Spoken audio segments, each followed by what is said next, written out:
Our first eclipse is the solar eclipse. Solar eclipses occur at certain times of the year.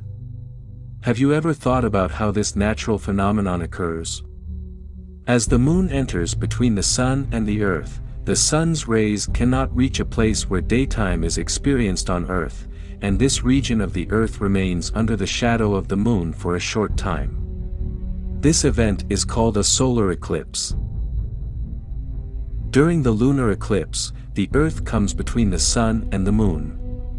And the earth blocks the sun's rays from reaching the moon. We cannot see the moon because the moon does not have its own light source and cannot reflect sunlight.